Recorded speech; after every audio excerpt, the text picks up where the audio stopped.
भूख से निढाल 300 सहाबा जिनके होंठ सूख चुके थे और पत्ते चबा चबा कर जख्मी हो गए थे।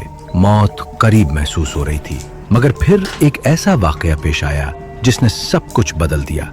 ये उस वक्त का वाकया है जब मोहम्मद सल्लल्लाहु अलैहि वसल्लम ने 300 सहाबा को एक मुहिम पर भेजा और उनके अमीर अबू उबैदा बिन अल जर्राह थे। सफर तवील था और साथ लाया गया राशन आहिस्ता आहिस्ता खत्म होता गया।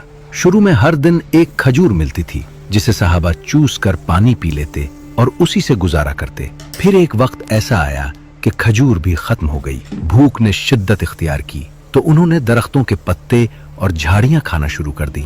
इन्हीं हालात की वजह से उस लश्कर को जैशुल खप्त कहा गया, यानी पत्ते खाने वाला लश्कर। कमजोरी यहाँ तक बढ़ गई कि चलना मुश्किल हो गया। जिस्म जवाब देने लगा, मगर वो अल्लाह के भरोसे पर आगे बढ़ते रहे, यहाँ तक कि समंदर के साहिल तक पहुंच गए। साहिल पर पहुंचकर उन्होंने दूर एक बहुत बड़ा सा ढेर देखा, जैसे रेत का पहाड़ हो। जब करीब गए तो हैरान रह गए। वो कोई टीला नहीं था, बल्कि एक बहुत बड़ी मछली थी जिसे समंदर की लहरों ने किनारे पर ला फेंका था।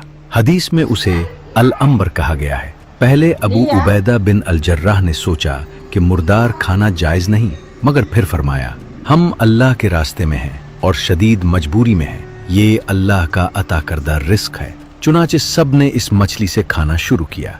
इसका हुज्म इतना बड़ा था कि उसकी आंख के हल्के में कई सहाबा बैठ सकते थे। उसकी एक पसली को खड़ा किया गया तो एक ऊंट पर सवार आदमी उसके नीचे से गुजर गया और पसली को छुआ तक नहीं। 300 सहाबा ने पूरे 1 महीने तक उस मछली का गोश्त खाया। न सिर्फ उनकी भूख मिटी, बल्कि वो दोबारा ताकतवर और तंदुरुस्त हो गए।